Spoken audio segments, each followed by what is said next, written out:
I am Tolúlọpẹ Ògúnrẹ and I am the recipient of the Rising Star Outstanding Alumni Award today.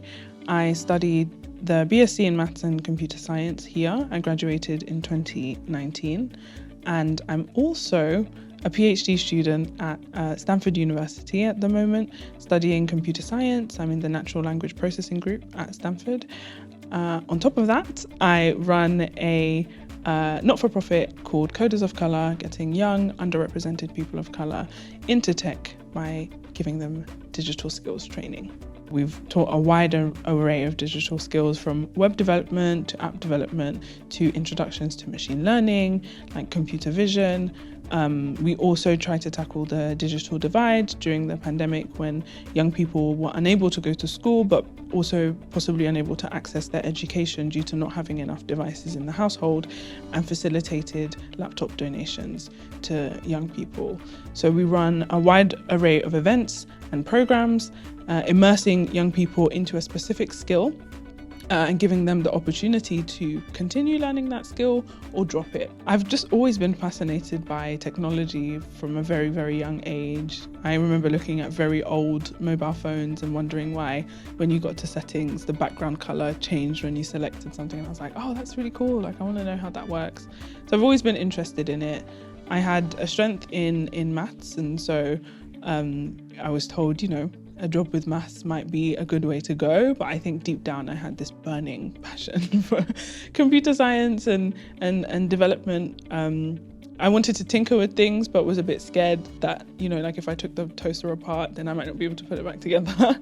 So when I discovered software engineering and I could break stuff and nothing would actually break, I quickly kind of got attached. I am studying natural language processing and speech processing for low resource languages. So most languages, and I think now many people are familiar with natural language processing with the use of tools like ChatGPT.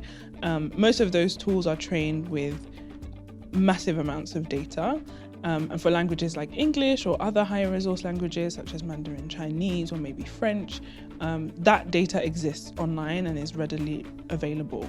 But for many other languages, there are fewer resources, much fewer resources. And for a lot of languages, because there are thousands of languages spoken in the world, there are no resources. And so I'm really on the other side of the spectrum, looking at languages with very few resources and figuring out how we can not only create more data and do some machine learning, but also adapt models that work very well for massive amounts of data to see if we can make them work as well for lower resource languages as well. As someone who's Nigerian, who's Yoruba, obviously the Yoruba language is one that's important to me and one that I have access to and can do natural language processing much easier in. And so I focus on sub-Saharan African languages for many reasons, one of which being my heritage. While studying at Southampton, I learned a lot of things, obviously everything I needed to pass my modules and get my degree, first and foremost. But I have to say that my study abroad experience was probably the highlight of my undergraduate degree. Being able to go to another institution, study in another language, in French, but also have access to different modules, such as this introduction to natural language processing or computational linguistics, really helped with my trajectory to where I am today. In terms of advice, I think, first of all, I'm going to steal from my own address that I gave to the graduates today. And I was talking about uncertainty. When I finished my undergraduate in 2019, I actually had nothing lined up afterwards and had to take a year out for many different reasons. And then the pandemic started, 6 months or something after I had completely finished. And so there was a lot of uncertainty, global and internal, physical and mental. But I took the opportunity to ground myself with that uncertainty, and I think it was very helpful that nobody in the world knew what was going to go on. But yeah, just being grounded in uncertainty and embracing uncertainty when it comes, because it will come at some point in life, is what I would say.